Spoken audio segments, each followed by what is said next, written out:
All right, my amazing kiddos. We have got your second installment, video number 2 about Sitting Bull's life right here.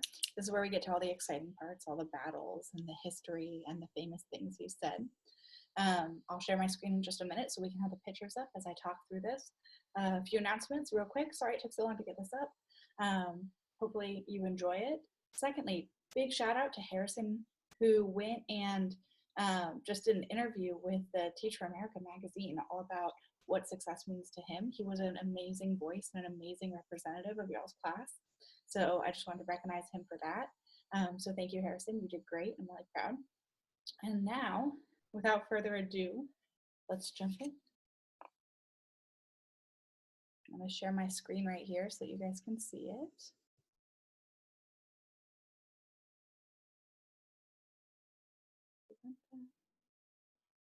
All right, back to Sitting Bull. So where we left off, we had been right through Sitting Bull's childhood. We had learned about the way that Sitting Bull as a child was compassionate and patient. And that compassion and patience never went away, even when Sitting Bull was full of grief or rage. So Sitting Bull's father, a great warrior himself, was killed in an ambush by the Crow. After the ambush was quelled, the Bad Bow Band had captured 2 Crow women. So the Bad Bow Band were the people who ambushed them, or were the people that his father was traveling with, and the Crow women were with the people who had ambushed them. The tribe was angry at the loss of Jumping Bull, Sitting Bull's father, and wanted to execute the women. However, Sitting Bull instead instructed that the woman would be given gifts, and a horse was sent, so they could travel and sent back to their people. Sitting Bull then moved on to doing what needed to be done. He took care of his mother, her holy door, by moving her teepee next to his own to show he'd provide for her, even though his father was now dead. And he performed the 4 necessary ceremonies to honor his father's passing. This was a time that was marked by Sitting Bull rising to prominence and leadership. After his father passed away, he really stepped into his shoes as a man and as a leader of the tribe. Because Sitting Bull rose to prominence so early, he also married younger than was typical for his culture. He first married in his early 20s. Sadly, his wife, Lighthair, his first wife, who you see at the top there, she passed away giving birth to their first son. Throughout his life, Sitting Bull would lose 2 wives to childbirth and death and divorce 1. By the end of his life, he had 3 wives, 2 who were sisters, which was a common practice at the time. Sitting Bull had a total of 5 sons and 5 daughters who survived to adulthood, and he was said to have loved having daughters, which was also unusual at the time. Now, I put together this family tree that you're looking at of Sitting Bull's immediate family, so you can all see his connections over time. While he did suffer many tragedies, including the death of Lighthair and another wife, Red Woman, remember that these things were not necessarily unusual at the time that he lived in the mid to late 1800s, when childbirth was basically the most dangerous thing a woman could do, which arguably in some aspects it still is, but obviously our medical care is a lot better, and it's a lot less common to lose a child now. Throughout the time of Sitting Bull's leadership, many Native peoples were trying to decide how to deal with the threat of white people who were pressing ever closer. So as he's having his family life, as he's growing into an adult and a leader, they're also having to deal with the white threat. Some groups on the plains began trading and attempting to engage in diplomacy, but others, including the Hunkpapa, led by Sitting Bull, were against any interaction with the white men. Sitting Bull famously said, "I have seen nothing that the white man has, which is as good as our right to roam and live on the open plains as we choose." And according to the National Park Service, he avoided white settlements and forts nearly altogether until the late 1880s. So in the 1880s, he's had a few interactions, but that's when things really start to pick up. In the mid-1860s, the Lakota fought a massive campaign against the forts which were being built on their traditional lands. So Sitting Bull tried to avoid all this, but this is what was happening around him. In 1868, some bands signed a treaty at Fort Laramie, which is pictured here, which confined them to the reservations we know today on the western edge of South Dakota. However, Sitting Bull refused to be part of the treaty negotiations, fearing and disparaging reliance on the rations, the food, that was provided by the white men and the confines of the reservation boundaries. And he continued to take his people to hunt buffalo the same way they always had. The next year, Sitting Bull fought U.S. troops again at the Battle of Killdeer Mountain, And in 1865, he led a siege against the newly established Fort Rice in present-day North Dakota. So that's when he starts interacting. That's when he starts getting involved and trying to push back the white people. Widely respected for his bravery and insight, he officially became chief of the Lakota Nation in 1868. Now, I'm going to read to you from a National Park Service website because I believe it gives an interesting perspective when it summarizes the next battle we're going to talk about. And this is probably the battle that Sitting Bull is most famous for. It's called the Battle of Little Bighorn. Word spread across the allied tribes that Sitting Bull intended to seek another vision. Remember, he was a spiritual leader as well as a warrior. Many began to leave the reservation for a summer hunt and headed to find Sitting Bull and others, so they were gathering outside the reservation.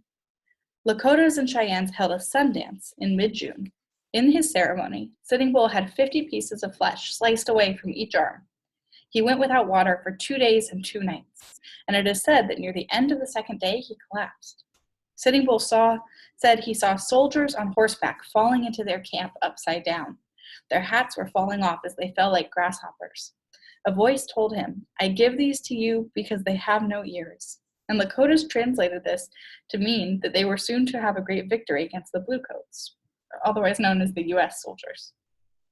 Many have speculated that this was an eerily similar vision to what would take place just a few short weeks later at the Battle of Little Bighorn.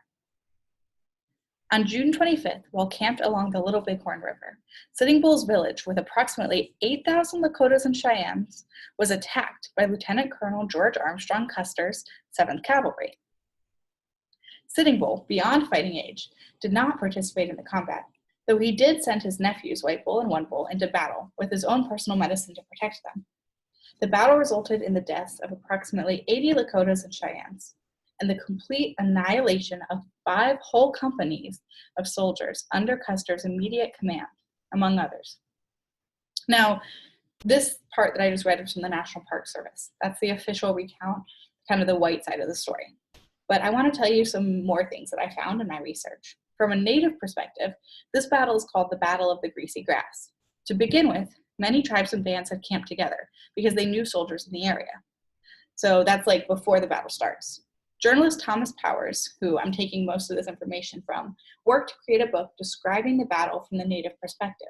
And he says that the stories from that side describe the battle as a complete surprise to the Native camps. There was little warning before the U.S. soldiers started to attack at midday. So they start to attack around 1, 2, 3 in the afternoon, and the camps weren't aware of it before. During the battle, Crazy Horse, a warrior of the Oglala band, made even more of a name for himself due to his brave rise along the front lines to draw fire from the U.S. soldiers away from Native warriors. Now, because they were surprised, Sitting Bull wasn't actually super involved in the battle itself. He was older at this point, right, late 1880s, and he was in charge of getting the women and children to safety. So other warriors like Crazy Horse were mostly the ones on the front lines of this battle. The battle only lasted about an hour, and at the end, Custer and every single one of his men were dead. Now, going back to the National Parks account, news quickly spread back east of Custer's defeat. People, white people, were in disbelief that the Plains Indians were intellectually or otherwise capable of defeating such a sophisticated military outfit. Read racist. Wild theories and speculation grew rampant. Rumors even spread that Sitting Bull, who was then thought of as the great architect of victory at Little Bighorn, had attended West Point Military Academy incognito, where he mastered military tactics, when in reality, Sitting Bull's just been leading his people for years, and he knows how to be a military tactician from his own experience. Some even speculated that Sitting Bull was fluent in French. Sitting Bull became a household name back east. Now, he wasn't fluent in French. He didn't go to West Point. Sitting Bull was wise and knowledgeable because of his own experience as a leader from his own people. While the battle was over, the Battle of the Greasy Grass was over, the war continued against the Native Americans. Expeditionary forces led by Generals George Crook and Nelson Miles continued to pursue non-treaty Native Americans for the next year and a half. In the fall of 1877, Sitting Bull and his followers determined that they could not live in the Dakotas or the Powder River Country without being under constant harassment from the U.S. Army. And they say harassment in a lot of the written accounts of these times, but what they really mean by harassment is attacks from the US Army. So they headed north to the white grandmother, Canada. But life in Canada was too hard. The buffalo were scarce, and Sitting Bull's people were plagued with sickness and harsh winters. Through the next few years, Sitting Bull's followers would again fracture. Gradually, more and more left Sitting Bull's Canadian band and returned to the reservation life in the US. So as things got harder and harder, people felt that the only way to survive was on the reservations. By 1881, so about 10 years later, even Sitting Bull's closest relatives, friends, and advisors were beginning to leave. And Sitting Bull himself, in July of 1881, knew that there wasn't another way to survive and surrendered to the US at Fort Buford. So he brought himself back. Now, it wasn't simply through military prowess, the way a lot of sources make it out to be, that the US managed to finally combine Sitting Bull, other Lakotas, and Sitting Bull's followers to reservations. Through the US's Buffalo Harvest Program, of which I have a picture for you guys right up here, essentially a government-sponsored intentional extinction plan for the Plains buffalo. The native way of life was made non-viable because the government was successful in the systemic starvation of the Sioux and other Plains tribes who relied on the buffalo. I'm going to read to you from This Day in Resistance History. It's a wiki page, but I fact-checked it, and from what I can tell, their facts line up pretty well with other sources. So here's what they say. The purpose of this program was described by an Army officer to reporter John F. Finnerty. Quote, better to kill the buffalo than have him feed the Sioux. The intention was not only to break the spirit of the Sioux Nation, but also to force the Native Americans to subsist on handouts from the government. And it worked. Sitting Bull, on his return to Montana, watched 300 of his tribe's people starve to death during the winter of 1883 at Fort Peck. Neither the medical treatment nor food rations promised by the government were available to prevent this. So they get rid of the Native Americans' only food source, combine them to reservations, and then fail to provide what they had promised. Finally, on May 10th, Sitting Bull rejoined his tribe at Standing Rock. And you might be familiar with Standing Rock Reservation because that's where the No Dapple protest happened a few years ago. The Indian agent in charge of the reservation, and that was his official title then, Indian agent, was James MacLean. And he was determined to deny the great chief any special privileges, even forcing him to work in the fields, hoe in hand. Remember, Sitting Bull's an old man at this point. Forcing him to work the fields is not only forcing him into the white way of life, which is a great dishonor against what Sitting Bull had stood for, but it's also really harsh work for an old man. Sitting Bull still knew his own authority, and when a delegation of U.S. senators came to discuss opening part of the reservation to white settlers, he spoke forcefully, though futilely, against their plan. So Sitting Bull tried to defend the reservation that he had acquiesced to move on to from white people moving in and using the land, but wasn't necessarily successful. But his speeches started to catch some people's attention. Probably his most famous speech to white people came with the railroad. The Northern Pacific Railway, with incredible audacity, decided it would be a nice touch to the railroad completion celebration to have Sitting Bull deliver a speech. So, Bury My Heart at Wounded Knee, which is a book where some of the facts have been in question, but overall I believe is mostly factual. It describes Sitting Bull's surprising acceptance of the offer. So they said, hey, come speak, like our railroad's ready, be a celebrity guest appearance for us. And Sitting Bull was like, all right. So the ceremony was lavish. It featured joining the two ends of the railroad with a solid gold spike. The guests of honor included former U.S. President Grant, Secretary of State Henry Teller, and the governors of every state that the railroad connected. Northern Pacific President, which is the company of the railroad, Henry Villard, and the banks and investors who would rake in profits from the railroad venture. Other guests included diplomats from Germany, Great Britain, and the Netherlands, plus the defeated leader of the Sioux Nation, Sitting Bull, who had submitted a draft of his speech in advance for approval. So that's like when the senior class president gives a speech at the end of graduation, but the principal has to look it over first.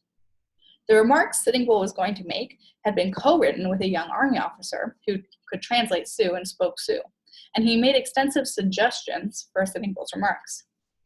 Sitting Bull rode at the head of the parade with his Army chaperone by his side, but when it was time for him to speak, the audience was surprised when the famous Indian warrior spoke in Sioux, not in English.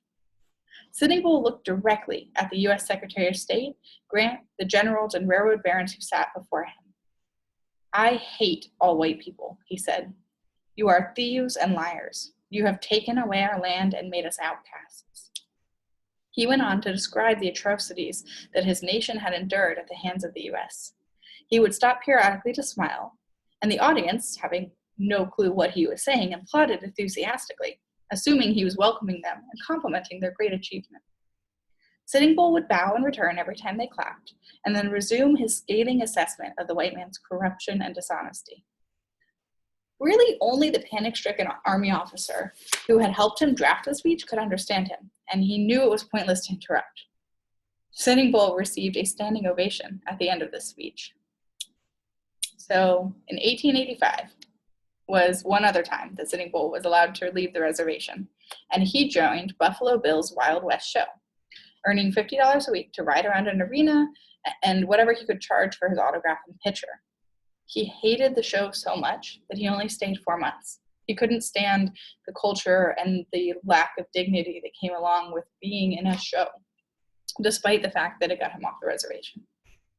So those were probably the two most famous public appearances that come up when you read about white Western history, because those are the times when Sitting Bull interacted most with white people, with the exceptions of battles against the U.S. Army. After he left the show, he returned to Standing Rock, and Sitting Bull lived in a cabin on the Grand River near where he had been born. He refused to give up his old ways, as the reservation's rules tried to require, and he still lived with his 2 wives and rejected Christianity, though he did send his children to a nearby Christian school in the belief that the next generation of Lakota would need to be able to read and write, so he wanted to prepare his children for a different world than he had lived in. Soon after his return, Sitting Bull had another mystical vision. Like the one that had foretold Custer's defeat, this time he saw a meadowlark alight on a hilltop beside him, and he heard it say, "Your own people, Lakotas, will kill you." Nearly 5 years later, this vision proved true as well. In the fall of 1890, a Lakota named Kicking Bear from a different band came to Sitting Bull with news of the ghost dance. Now, the ghost dance revival is a really interesting period in Native American history, and I highly encourage you guys to look it up. It was a resistance revival to reservations and boarding schools. This ceremony had the promise to rid the land of white people and restore the native way of life. Lakota had already adopted the ceremony at Pine Ridge and Rosebud reservations, so they were trying to bring it to Standing Rock. And Native agents there, or Indian agents as they were called, the white people who were kind of in charge, had already called for troops to bring the growing movement under control, so they had already brought out the military. At Standing Rock, authorities feared that Sitting Bull, who was still revered as a spiritual leader, would join the ghost dancers as well, and they sent 43 Lakota policemen to bring him in. Before dawn, on December 15th of 1890, the policemen burst into Sitting Bull's cabin and dragged him outside, where his followers were gathering to protect him. In the gunfight that followed, one of the Lakota policemen put a bullet through Sitting Bull's head. Now, while this is a very sad ending, I do want you guys to think about what it meant. Even when he was on the reservation, Sitting Bull didn't give in to the way of life that people were trying to coerce him into. The lesson I want you guys to take away from him is that he never stopped trying to live life the way he wanted to live it. So I'm sure you guys can find other lessons and other important things in this history. And I really hope you guys enjoyed this video and learned something more about Sitting Bull. As always, if you have questions, leave them in the comments. I'm going to start working mostly on planning next year, but I'll try and keep coming out with videos of optional content if you guys are interested. If you have suggestions, if you have questions, if you want me to do a specific video, let me know. I hope you're all doing well and hanging in there, and have a great evening. Bye, guys.